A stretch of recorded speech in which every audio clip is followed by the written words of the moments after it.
Ma femme a ri, je ne couperai pas les ponts avec mon ex juste parce que tu le demandes. J'ai souri. Marché conclu.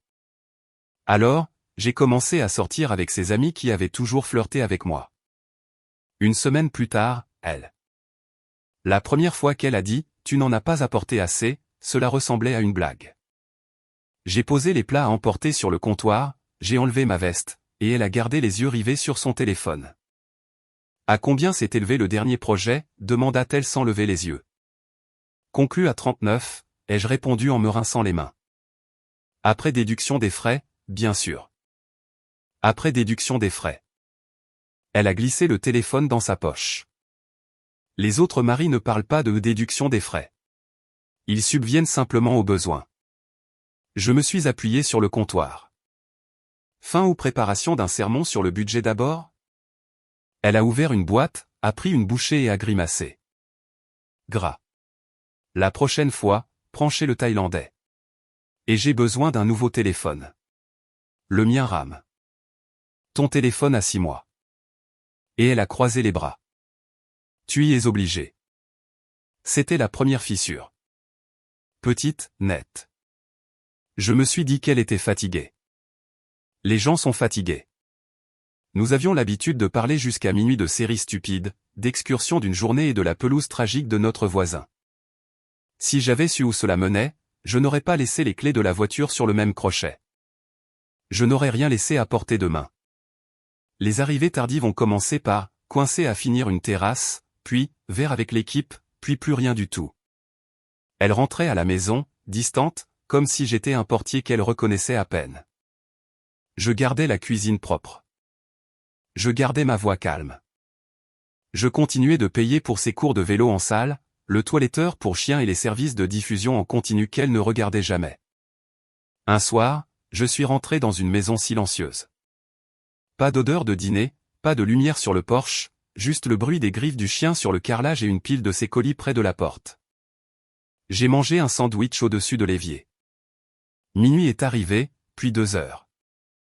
À 3 heures, des phares ont balayé le plafond du salon. Je me suis tenu près de la fenêtre et j'ai regardé une voiture que je ne connaissais pas tourner au ralenti devant notre maison. Elle est sortie en riant. Le conducteur est sorti aussi à grand, une casquette de baseball. Il l'a prise dans ses bras comme s'ils avaient répété le geste. Ils se sont tenus dans les bras plus longtemps qu'un simple au revoir sur le pas de la porte. Puis il a touché ses cheveux et a dit quelque chose qui l'a fait sourire d'une manière que je n'avais pas vue depuis des mois. Elle s'est dirigée vers la porte, ajustant sa veste comme si de rien n'était. J'ai attendu dans le noir. Le verrou a cliqué. Elle est entrée et a sursauté quand j'ai parlé. « Alors, qui est-ce » ? « Ne commence pas, » dit-elle en laissant tomber son sac. « C'est un collègue. Il m'a ramené. Et les étreintes font partie des avantages en nature. Tu imagines des choses. Ne sois pas dramatique. » Elle a retiré ses chaussures avec le pied, est passée à côté de moi et a allumé la lumière du couloir comme si j'étais un meuble. Je vais prendre une douche. L'eau a commencé à couler. Je suis resté dans le salon et j'ai regardé mon reflet dans la télévision. Moi, le canapé, la maison silencieuse qui était autrefois un refuge où je courais. S'il n'y avait rien à cacher, pourquoi chaque réponse sonnait-elle comme un défi? J'ai dormi peut-être 1 heure. À 7 heures, le chien m'a poussé le genou avec son museau. J'ai fait du café. Elle est sortie en serviette, un signe de tête. Déjà sur son téléphone, déjà ailleurs. J'ai une longue journée, annonça-t-elle en attrapant une barre de céréales. Moi aussi, ai-je répondu. Rentre à une heure décente.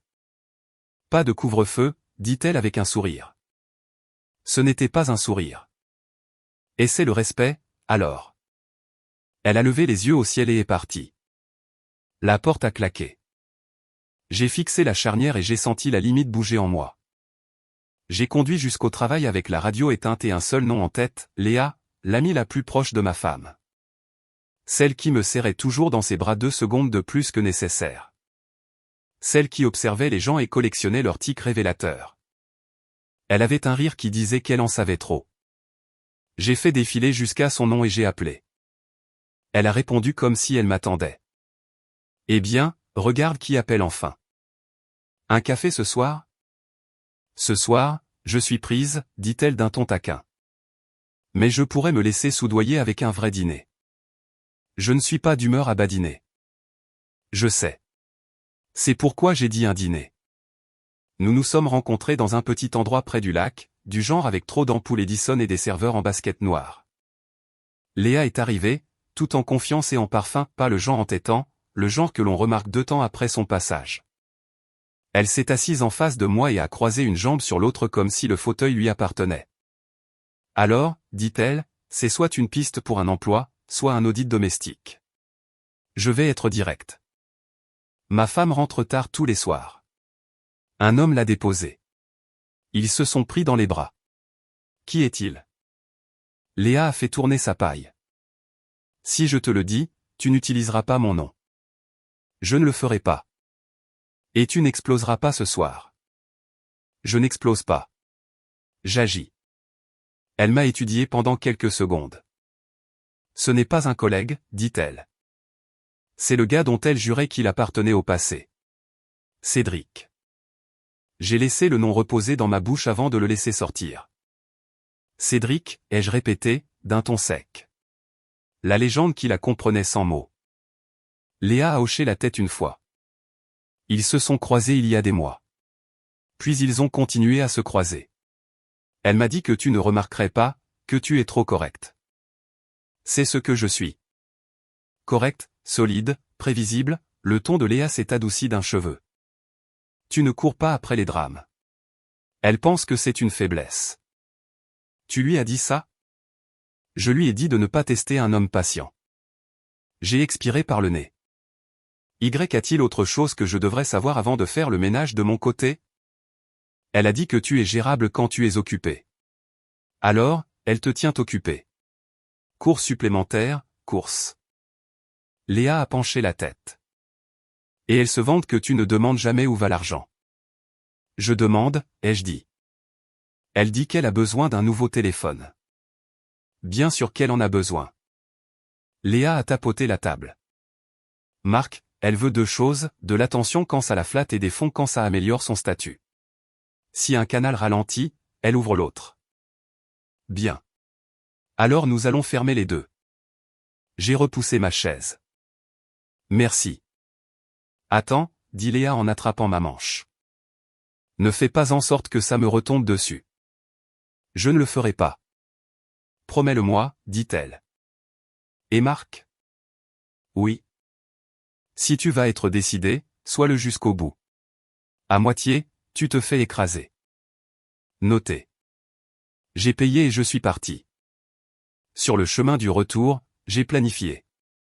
Pas d'appel, pas de texto. Elle est rentrée à 1h du matin, l'air de rien et désinvolte. Tu es debout, a-t-elle noté, surprise de me trouver sur le canapé. Nous devons régler quelque chose, ai-je répondu. Nous devons. Elle a enlevé ses chaussures d'un coup de pied. C'est une réunion? C'est un préavis, ai-je dit. Je sais qui il est. Elle s'est figée. Juste une pause infime. Puis le haussement d'épaule. Il fait partie de mon passé. Nous sommes amis. Amis avec des dépôts à minuit et de longues étreintes, ai-je dit. Choisis-en un. Respecte-moi ou redéfinis ta vie sans moi. Elle a ri une fois, une expiration brusque. Je ne vais pas le rayer de ma vie parce que tu es peu sûr de toi. Peu sûr de moi. Je me suis levé. Non. Claire. C'est ma limite. Tu l'as franchie, je sors. Elle a levé le menton. Alors sors. Notez, ai-je répondu.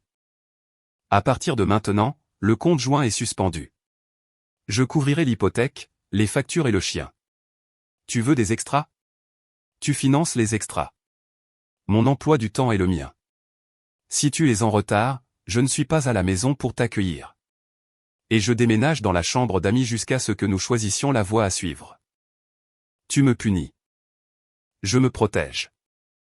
Je suis passé à côté d'elle et j'ai sorti mon ordinateur portable du sac.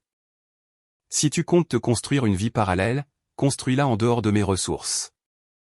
Elle m'a dévisagé, essayant de décider entre la moquerie et la dispute. Elle a choisi la moquerie.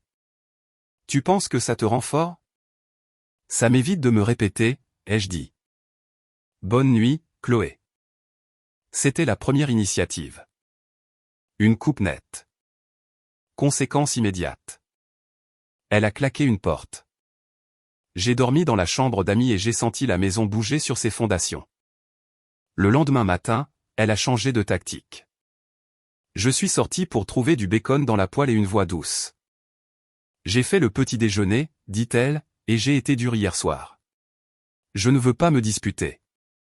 C'est nouveau, ai-je répondu en m'appuyant sur le cadre de la porte.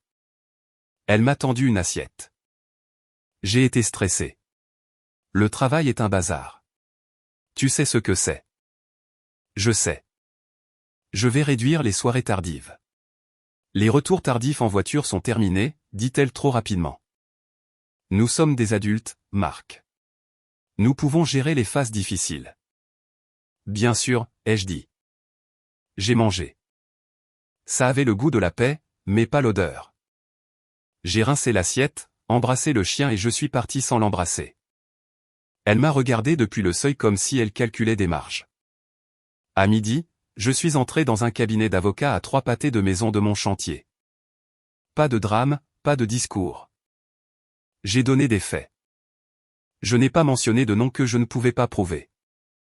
Nous avons rédigé des documents. Une semaine, a-t-il dit. Parfait.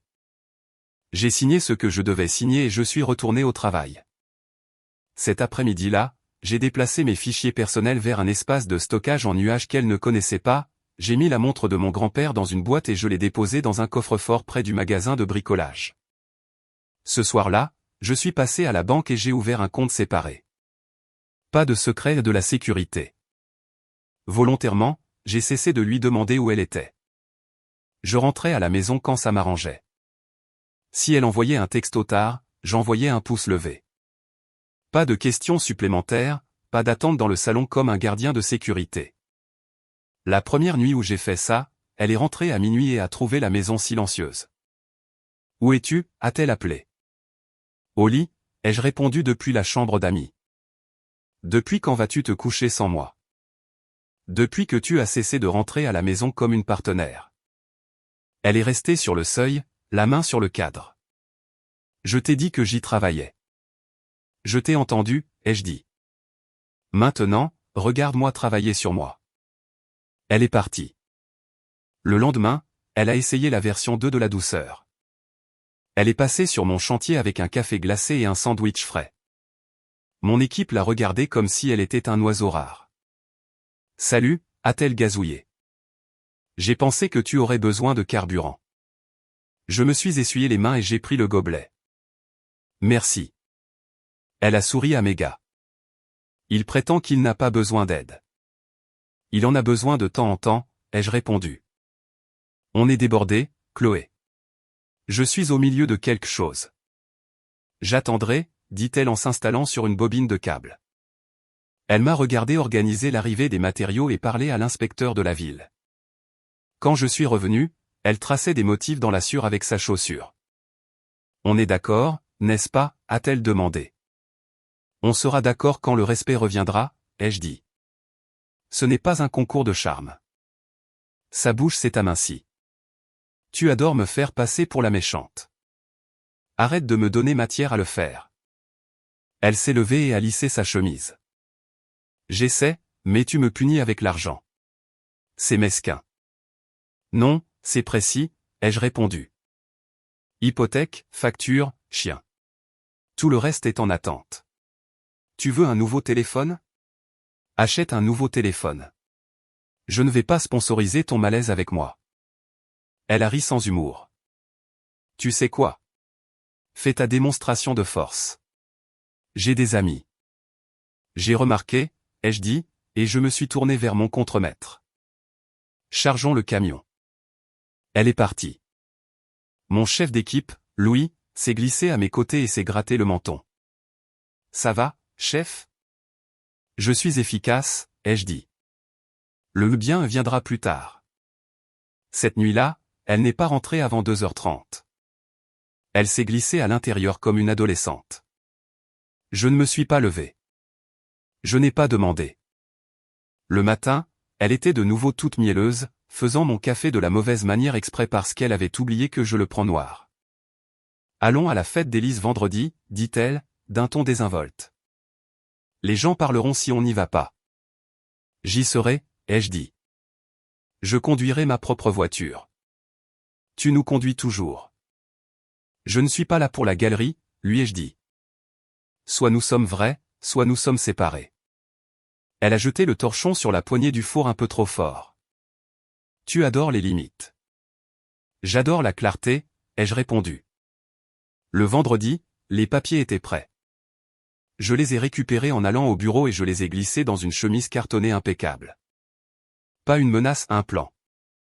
Puis je suis allé dans le jardin d'Élise avec un pack de 6 bières et un sourire qui ne montrait pas les dents. Des amis étaient rassemblés autour du foyer. Musique douce. Le genre de fête où tout le monde connaît l'histoire de chaque couple parce que nous nous sommes tous vus traverser les emplois et les licenciements et l'année où David s'est rasé la tête en solidarité avec son frère. Chloé est arrivée après moi, habillée comme une saison plus lumineuse. Elle m'a embrassé sur la joue devant les gens et s'est collée à mon côté. « Te voilà », dit-elle comme si nous étions de jeunes mariés. « Me voilà », ai-je répondu sèchement. Léa était de l'autre côté du jardin, un verre de limonade à la main. Quand elle a croisé mon regard, elle n'a rien laissé paraître. Bien. Chloé a tiré sur ma manche. Souris, a-t-elle sifflé. Tu as l'air d'être à un enterrement. Alors peut-être arrête d'organiser une veillée pour notre respect, ai-je répondu, assez bas pour qu'elle seule entende. Elle m'a serré le bras fort. Tu gâches tout. Non, ai-je dit. Tu as tout gâché quand tu m'as échangé contre la proximité de ton passé. Je m'adapte juste à la réalité. Arrête, a-t-elle lâché, le sourire ne quittant jamais son visage pour la foule. Nous ne discuterons pas de ça ici. Très bien, ai-je dit. Discutons d'autre chose. Tes miles de voyageurs fréquents. Elle a cligné des yeux. Quoi? Laisse tomber. Je me suis éloigné pour dire bonjour à David, qui m'a demandé si je voulais les pinces du barbecue. Plus tard, lui ai-je dit. Je ne cuisine pas pour un public. Chloé m'a suivi et a ri bruyamment de rien, assez fort pour que Léa s'approche comme un sauveteur repérant un courant d'arrachement. Tout va bien, a demandé Léa à Chloé, d'un ton trop mielleux. On est parfait, a dit Chloé en s'accrochant à mon bras. N'est-ce pas, chérie? J'ai croisé le regard de Léa et j'ai fait un petit signe de tête qui disait « Reste en retrait ». Pas encore. Élise a teinté une cuillère sur un bocal en verre. Petite annonce, a-t-elle appelé. Le week-end prochain, c'est l'anniversaire de Marc et Chloé, et nous organisons une petite chose chez eux. Repas partage. Apportez votre souvenir préféré. Chloé rayonnait. J'ai hâte. Moi aussi, ai-je dit. Ce sera mémorable. Léa a failli s'étouffer avec sa boisson. Elle savait exactement ce que « mémorable » signifiait dans ma bouche. Chloé, bien sûr, a entendu de la flatterie. Cette nuit-là, vers 2 heures, les phares désormais familiers sont revenus devant notre trottoir. J'étais réveillé. Vieilles habitudes. Je les ai laissés finir leur routine d'adieu. Quand elle est entrée, j'étais assis à l'îlot de la cuisine avec la chemise à côté de moi. Tu m'as attendu, dit-elle. Non, ai-je répondu. J'étais debout. Elle a pris un verre. Tu sais qu'il est tard. Je sais. J'ai tapoté la chemise. Je connais aussi son nom. Elle a fixé la chemise comme si elle pouvait mordre. Tu ne vas pas faire ça. Si. Pas de cri, pas de drame, juste une limite. Et tu penses qu'un bout de papier fait de toi un héros? Non, ça me dit que c'est fini, ai-je dit. S'il est dans ta vie, je suis dehors. Je ne partagerai pas la position que j'ai gagnée. Elle a posé le verre avec un petit clic. Je ne vais pas abandonner mes amis. Si c'est ton ultimatum, vis avec. Notez, ai-je répondu, le même mot qu'auparavant. J'ai pris la chemise et je l'ai emmenée au bureau.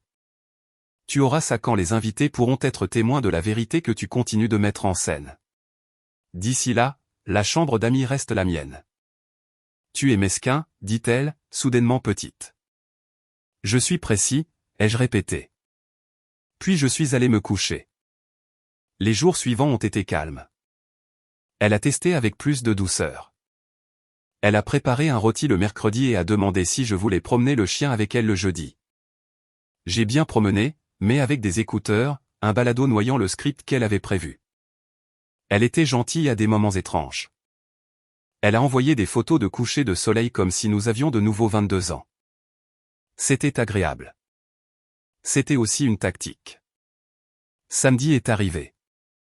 J'ai tondu la pelouse à 9h. J'ai nettoyé le barbecue. J'ai sorti des chaises supplémentaires. J'ai acheté de la glace et un gâteau qui disait, à nos années, parce que ça ne disait rien et tout à la fois. Les gens ont commencé à arriver à 17h, parents, cousins, nos voisins qui nous prêtent des outils et ne les rapportent jamais, des amis du travail. J'ai serré des mains, versé des boissons, je suis resté simple. Chloé flottait comme une hôtesse parfaite, remplissant les verres, me touchant l'épaule de cette manière opportune qui trompe les étrangers. Tu vois, a-t-elle chuchoté à un moment. On va bien. Vraiment, ai-je demandé. Elle a souri pour ma mère. C'est un comédien, a-t-elle gazouillé. À 19h, j'ai teinté mon verre. Le jardin s'est calmé. Même le chien jappeur du voisin a fait une pause. Je veux dire quelques mots, ai-je dit. Je suis reconnaissant pour beaucoup de choses. Cette maison, ces gens, les années qui m'ont appris la patience et les décisions. Chloé m'a regardé avec une adoration de circonstance. Quelques invités ont eu les larmes aux yeux parce qu'ils aiment l'amour, même quand l'amour est une scène au mur fragile. J'ai un cadeau, ai-je continué, en brandissant la chemise à ruban. C'est quelque chose d'honnête. Nous en avons besoin de plus. Je la lui ai tendue. Elle l'a ouverte. La couleur a quitté son visage en une lente vague. Un silence est tombé comme une couverture. On pouvait entendre la glace bouger dans la glacière. Qu'est-ce que c'est, a-t-elle demandé. Mais la question n'était pas pour obtenir une information, c'était une objection à l'air ambiant. Un avenir où nous nous séparons, ai-je répondu. Parce que tu as choisi une compagnie que je n'accepte pas. Ses yeux ont brillé, puis sont devenus humides et froids tout à la fois. Tu fais ça maintenant? Tu voulais des invités, ai-je dit. Tu joues un rôle. J'en ai assez d'être ton accessoire. Quelques amis nous regardaient comme s'ils étaient entrés dans un mauvais film. La mâchoire de Léa était serrée. Mon père n'a pas scié. Ma mère a mis une main sur sa bouche. Le nom de Cédric flottait dans le silence comme s'il avait été invoqué. Tu m'humilies, a sifflé Chloé. Non, ai-je dit. Tu l'as fait quand tu as échangé notre paix contre la familiarité d'un homme qui ne vit pas ici. Ceci n'est que la facture. Elle s'est tournée, faisant appel à la foule. Nous traversons une phase. Il est impulsif. Ce n'est pas impulsif, ai-je dit. C'est tardif. Tu as jusqu'à demain pour rassembler tes affaires. Je serai parti avec le chien de 9h à midi. Après ça, les serrures changent. Pour qui te prends-tu, a-t-elle lâché. Pour quelqu'un qui a appris le coup d'être gérable. J'en ai fini, ai-je répondu, comme une note de calendrier. Tu ne peux pas régler ça en public, dit-elle. Tu es horrible. Correction, ai-je dit. J'en ai fini d'essayer de réparer ce que tu continues de casser. Elle a ouvert la bouche, mais rien d'utile n'en est sorti. Elle a regardé ses parents. Ils ne sont pas intervenus. Tout le monde comprenait ce qu'ils voyaient, pas une crise de colère, une limite. J'ai posé mon verre et j'ai balayé les visages. Merci d'être venu, leur ai-je dit. Il y a du dessert à l'intérieur. Je vais faire une valise. Je me suis dirigé vers le portail. Léa m'a rejoint à mi-chemin sans en faire tout un plat. Tu es sérieux, a-t-elle murmuré. Plus que je ne l'ai jamais été. Elle a dégluti. Tu pars maintenant? Oui. Elle a regardé en arrière vers le porche où Chloé se tenait, tremblante d'une colère qu'elle n'avait pas prévue. Léa s'est de nouveau tournée vers moi. Tu n'as pas besoin de demander, mais je vais le dire quand même. Veux-tu de la compagnie? Juste pour t'empêcher de faire une bêtise comme dormir dans ton camion. Je pensais à un bistrot, ai-je dit. Des œufs à 20 heures, c'est bon pour l'âme. Elle a hoché la tête une fois. Je conduis. Nous sommes partis. Je n'ai pas regardé en arrière. Nous nous sommes assis dans une cabine tranquille pendant que la serveuse versait du café à des gens qui n'en avaient pas besoin. Léa a appuyé ses avant-bras sur la table. Ça va? Je suis stable, ai-je dit. Le bien viendra plus tard. Tu sais qu'elle va mettre en scène quelque chose. Des larmes. Des excuses. Une autre version de l'aide. Je sais, ai-je dit. J'ai déjà prévu les prochaines étapes. Un garde-meuble demain pour tout ce qu'elle laissera. Une entreprise de nettoyage lundi, un agent immobilier pour l'expertise jeudi. Tu vends vraiment? Je ne vais pas vivre dans un musée, ai-je dit. J'achèterai un endroit plus petit qui ne résonne pas. Nous avons mangé en silence pendant 1 minute. Puis Léa m'a regardé comme elle l'avait fait le premier soir au restaurant, comme si elle mesurait si j'allais être l'homme que j'avais dit que j'étais. Alors, dit-elle, un rendez-vous officiel quand les papiers seront signés. Après la signature, on ira voir un match, ai-je répondu. On s'assiera dans de mauvaises places et on rira de la mascotte. Elle a souri. Voilà du romantisme. Nous sommes retournés en voiture à la chambre d'amis de mon pote David pour la nuit. Il m'a jeté une clé comme si nous étions de nouveau adolescents. Le lendemain matin, j'ai emmené le chien pour une longue promenade le long de la rivière. Quand je suis rentré à midi, Chloé était partie. Son côté du placard était vide. La salle de bain était un désordre de chouchous et de maquillage périmé. Elle a laissé un mot sur l'îlot de la cuisine, tu n'étais pas obligé de faire ça comme ça. Je l'ai froissé et l'ai jeté. Puis j'ai changé les serrures et lui ai envoyé un simple message, serrure changée. Courrier réexpédié sur demande. Envoie une heure si tu as besoin de quelque chose que tu as oublié. Elle n'a pas répondu. La semaine suivante, la maison était dépouillée de nos blagues. J'ai mis le canapé en vente et 3 gars sont passés pour l'emporter.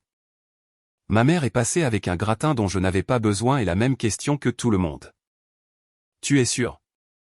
Je suis plus que sûr, ai-je dit. Je suis cohérent. Le travail semblait plus léger. J'ai décroché un nouveau contrat pour une rénovation en centre-ville. Vieilles briques, lignes épurées, un budget qui avait du sens. Louis a remarqué le changement. Tu es plus bruyant, a-t-il dit un matin, ce qui était sa façon de dire que j'avais cessé de dériver. Peut-être que je suis juste réveillé, lui ai-je dit. Chloé a tenté le deuxième revirement en douceur une semaine plus tard. Elle a envoyé un long texto avec les grands classiques, j'ai réfléchi. On peut faire une thérapie. Je réalise que j'ai poussé. Tu nous manques. Ça aurait fonctionné 6 mois plus tôt. Maintenant, ça se lisait comme une brochure de vente. J'ai répondu par une seule phrase, j'espère que tu trouveras ce que tu cherches. C'est tout. Pas de leçon, pas d'analyse d'après-match. Froid, a dit Léa quand je lui ai raconté. Net, ai-je répondu. Nous n'avons rien précipité, Léa et moi. Nous avons pris des cafés. Nous avons promené le chien ensemble un samedi et avons croisé Élise, qui m'a serré si fort dans ses bras que j'ai dû lui tapoter le dos pour me libérer. Je ne savais pas, a dit Élise. Ce n'était pas ton travail de savoir, ai-je dit. Elle avait l'air heureuse, a murmuré Élise. Elle est douée pour le théâtre, a coupé Léa. Élise a cligné des yeux. Je suppose que nous le sommes tous parfois. Parfois, ai-je convenu. Simplement, plus maintenant. 2 mois plus tard, la vente de la maison a été conclue et j'ai emménagé dans un endroit avec des parquets qui ne grinçaient pas et un petit jardin clôturé. J'ai acheté une camionnette d'occasion qui fonctionnait comme une horloge. Le chien a approuvé. J'ai accroché une simple estampe dans le salon. Pas de souvenirs attachés. Pas de messages cachés. Un barbecue sur la terrasse arrière. Un garde-manger de célibataire. Mes outils organisés comme un mur de magasin de loisirs créatifs. J'ai entendu des choses dans les mois qui ont suivi et des ragots de petites villes livrés par des gens qui aiment le son de leur propre empathie. Chloé a navigué entre un appartement près du campus et une location avec des colocataires qu'elle prétendait amusants. Le gars à la casquette de baseball ne s'est pas avéré être un planificateur à long terme. Elle a contacté quelques-uns de mes amis avec des messages aguicheurs. Ils l'ont ignorée. Elle a essayé une nouvelle salle de sport de l'autre côté de la ville et a insisté en ligne qu'elle n'avait jamais été aussi bien. Peut-être qu'elle le croyait. Peut-être qu'elle en avait besoin. C'était son histoire à écrire. La mienne était simple, travail, sport, dîner qui n'était pas pris dans une zone de guerre, balade du dimanche les vitres baissées, photos sur mon téléphone qui ne ressemblaient pas à des preuves. Léa et moi nous sommes glissés dans quelque chose qui ressemblait à deux adultes se donnant de l'espace pour respirer. Elle débarquait avec des courses et me harcelait pour que je cuisine quelque chose de vert. Je réparais une armoire dans sa cuisine sans qu'elle le demande. Elle volait mon sweat à capuche et ne le rendait jamais.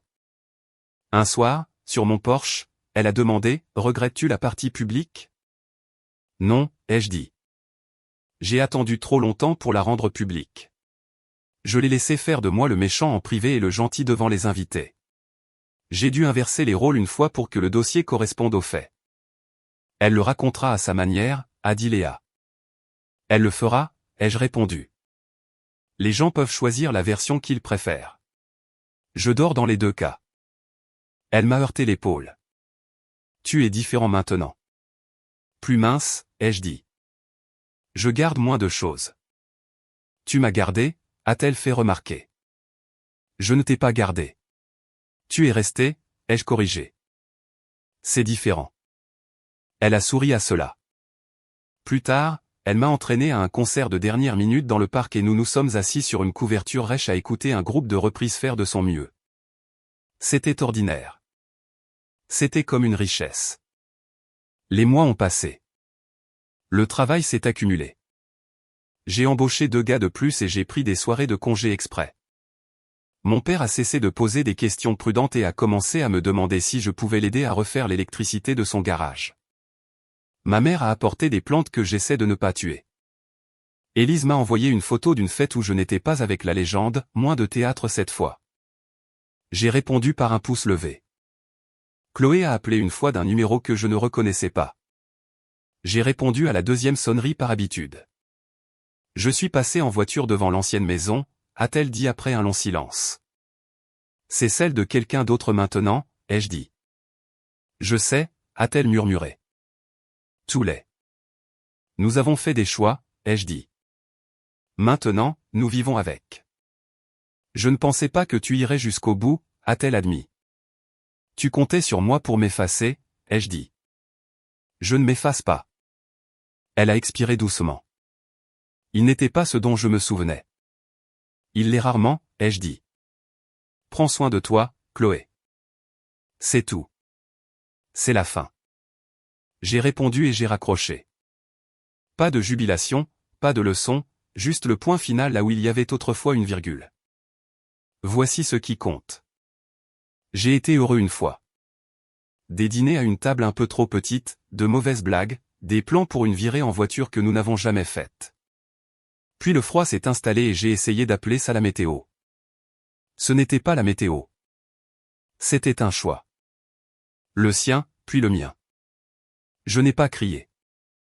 Je n'ai pas supplié. J'ai changé les règles, puis l'endroit, puis la vie. Je regarde autour de moi maintenant et je vois de l'ordre. Pas un musée, un atelier. Un endroit où les choses se construisent. Certains soirs, je m'assois sur le porche avec un verre d'eau, le chien à mes pieds, et Léa me parle d'un client qui insiste pour que les murs soient peints de couleurs qui n'existent pas. Nous rions. Nous nous taisons. Nous disons la vérité. Pas de théâtre. S'il y a un conseil quelque part là-dedans, il n'est pas sophistiqué. Quand quelqu'un commence à vous utiliser comme son élément de décor personnel, arrêtez d'être un meuble. Levez-vous. Bougez. Laissez-les réarranger la pièce sans vous. Ils vous traiteront de froid. Certains vous traiteront de pire. Très bien. Faites du café. Allez au travail. Écrivez le prochain plan. Gardez votre voix basse. Gardez vos décisions fermes. À la date de notre ancien anniversaire, j'ai fait griller des steaks avec David et sa femme sur ma terrasse. Léa a volé les pinces et l'a fait mieux. David a levé un verre. À la clarté, a-t-il dit. À la clarté, ai-je fait écho. Le chien a aboyé pour rien. La clôture a tenu. La nuit n'était qu'une nuit. Pas de discours, pas de papier, pas de public.